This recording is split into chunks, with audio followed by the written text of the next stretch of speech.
Ben Arnett from KOMU, go ahead.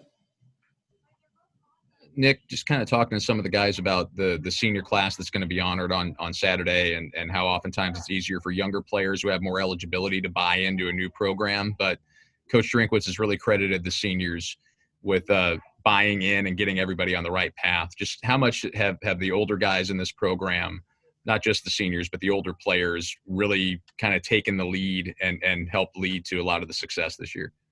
Yeah, the older guys have been tremendous. Just getting younger guys to buy in to the overall aspect of the dream of what we think we can do here and doing it the right way. Like older guys, the seniors, our two safeties, our D-lines filled with senior heavy, upperclassmen heavy.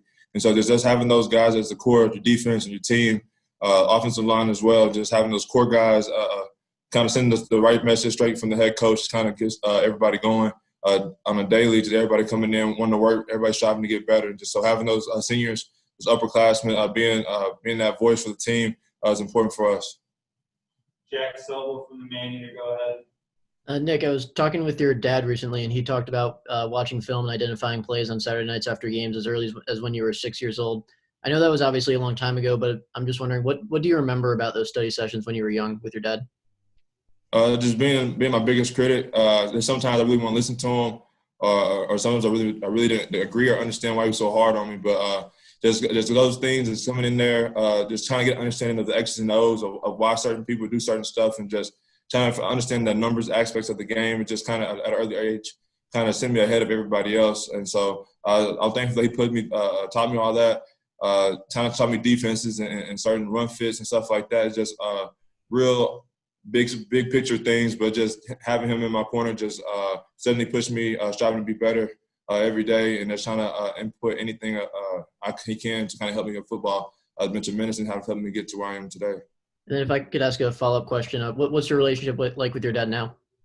Yeah, my dad's my biggest fan. I idolized him growing up. He played linebacker position. He played at a high level. I had dreams go to the NFL, but didn't. And so just having him in my corner kind of pushing me, trying to live out both our dreams at the same time, just coming in every day and just been pushing me every day to be better. And so I'm thankful for him, and it's probably my number one fan.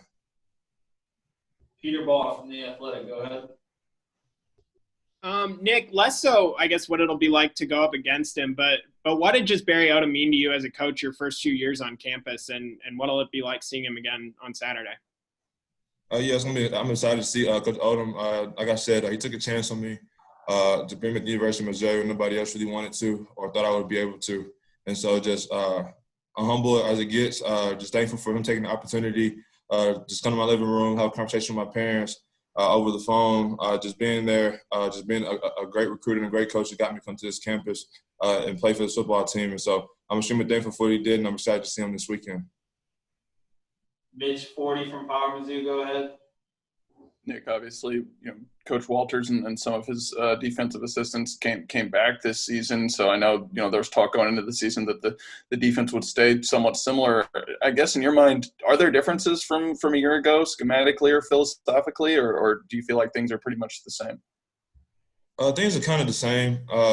It's all the nuances. We're trying to make coverage look the same, trying to fool the quarterback and some things like that. But overall, the overall gist of our defense, having two edge pieces, a lot of Okie fronts, that's kind of stayed the same. I like to bring five. We third and long, we like to drop and play coverage. And so that's kind of the overall aspect of our scheme kind of stayed the same. We just got solo nuances that we just try to mix up from week to week and see if we can get some turnovers. Eric Blum from the Trib, go ahead. Hey, Nick, obviously when you're talking to us and everything like this, you're cool, calm, and collected. But when you're on the field, you're not. You're running around, making plays. Is there something, a part of the process of put on a helmet or something on the field that clicks in your mind, okay, I got to go and just destroy everything now or something like that? I guess the mindset I got on the field, I feel like I'm the baddest SOB, I guess you could say, out there on the field. So just come out there every day. I just want to prove that. I feel like I try to be the best player on the football field at all times, and so that's just the mindset I bring to the football field. I don't want to lose a rep. That's my mindset. If I can go a whole game with zero mistakes without getting blocked, I feel like I had a good game. Otherwise, I don't feel like I did. And so I just want to be the best individual I can, play in and play out, and hopefully that leads to football wins for our football team. Colin O'Brien, go ahead. Hey, Nick, Martez seems like a really thoughtful guy when he's talking with us and like a guy who could be a leader of this team in the next couple of years. Just as he's grown into a starting position on the field, what's it been like seeing him sort of find his voice around the team as well? Yeah, when he first came here, he was more of a shy dude, just slowly progressing into being more of a vocal leader and also leading by action every day. Just come to practice, putting his head down, going to work. Never complains about coaching him hard, always wants to find ways to improve. And so that's translated to kind of respect from older guys and the playing the field speaks for itself. So as long as he keeps doing those little things, coming in every day, trying to find ways to get better, trying to help his teammates get better, and also just making plays on the football field, I feel like he's going to steadily climb up the leadership ranks up on the football team, and he'll be one that that everybody respects in this program. Jack Silva, go ahead. Nick, you've gotten a lot of praise for your ability to quickly diagnose different offensive plays. Can you take us through the process of diagnosing a play, whether it be before a game and watching film and during the play? So on film, just film-wise, everybody has certain tendencies with tight ends, running back depth, or the tight ends on the same side as running back, or the opposite. Everybody has certain tendencies like to run. Most teams have a tight end they prefer to throw it to more, or one they prefer to move and one to keep stationary. So last week, 86 is technically their move guy. They wanted to move him to 84 side, and so we kind of knew that going toward the game. And so that kind of helps diagnose certain plays. Inside zone-wise, it's just playing your gaps. Certain plays I have the C gap, or sometimes I have the A gap, and so just those depends on the player when it comes to that. But on film-wise, everybody has, like I said, a preferred tight end they want to run to, a certain side they want to run certain plays to a certain offensive line set. And so just kind of studying those nuances and trying to see if I can catch a couple of hints on film, and hopefully they show up on game day. Other than that, it's just go out there playing with instincts, just playing with great depth and good eyes, and just put myself in position to make plays. Andy Kimball, go ahead. Hey, Nick. And then I guess Devin's a guy who's made a couple plays the last couple weeks. How have you kind of seen him improve next to you over the course of the season? Yeah, Devin's going every day, every game. He's going out there executing at a high level. He's creating splash plays for our football team. He had a pick versus South Carolina and a forced fumble versus Vandy. Those things are huge. He's also getting in the backfield, stopping runs. He does a good covering tight ends down the field as well. And so just coming in every day, puts his head down to work.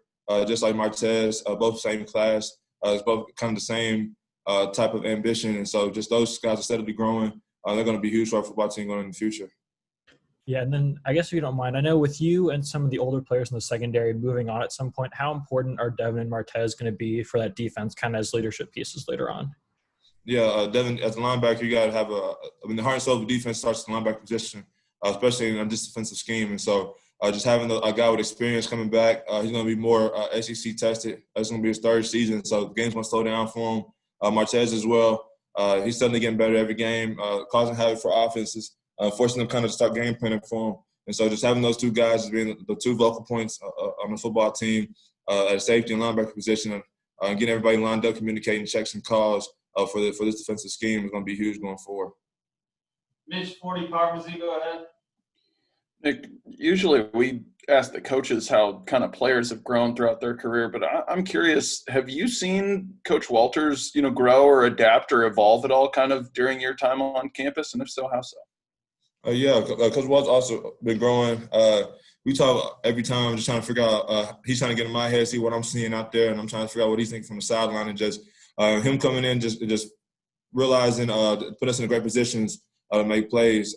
We kind of changed our scheme to fit the players we had in the program, and so I just feel like that's probably the biggest thing, the biggest growth part. He implemented a new scheme of last season, and it's kind of worked out for us. It's helped put our players in better position, and also being able to stop offense in the SEC. And so we both steadily growing, trying to find ways that both get better, and we're going to keep doing this thing. Andrew Kaufman from KMIZ, go ahead.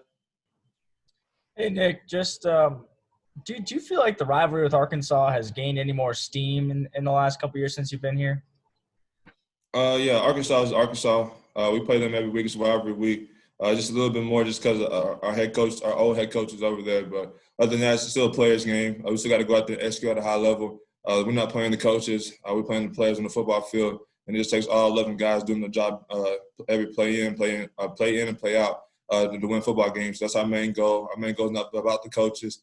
about playing the coaches, about executing and trying to find ways to win for our seniors and our football team. All right, we're going to wrap up, Nick, with 2 more questions. First up, Jack Sobel. Go ahead. Nick, kind of building off something Eric asked earlier, it seems like, when the opponent so much as gains a yard, you kind of look like you take it personally. Would you say that's accurate, and how does that mentality help you on the field? Yeah, I pride myself on, or pride ourselves as a defense on stopping the run. I feel like our defensive front, wise the way how we play certain things, that there's certain plays I know that shouldn't get out, or certain plays that I know should be tackled for loss. And so whenever a play gets broken now, or if I miss a tackle I know I should have made, I kind of beat myself up about it for probably the next 30 seconds. But move on. But just certain, like our way our defenses play, you kind of understand like certain plays shouldn't get out, certain plays should be negative yardage plays. And so if I run play, I feel like gets more yards than expected. We kind of talk about, discuss it. But other than that, go on to the next play, trying to find ways to win the next 60 or 70 plays throughout the game. Other than that, that's really how my mindset be throughout the game. All right, last one, Eric Blum, Columbia Daily Tribune. Go ahead. Hey, Nick, at least in public, it seemed like there was very few times Coach Odom got really riled up and, was very exuberant. He was pretty even keel, a lot of the time. Was that how he was around you guys in the locker room as well? Yeah. Coach Odom's always been Coach Odom. He's always the same person every day. Like I said, he's a great football coach. He's doing a great job at Arkansas, defensive coordinator. And so we look forward to that matchup. We're looking forward to seeing him on Saturday. And I hope to shake his hand after the game and tell him thank you. But other than that, we're focused on getting a W for our seniors and our football team. All right. I'll do it for Nick. Thank you. Thank you.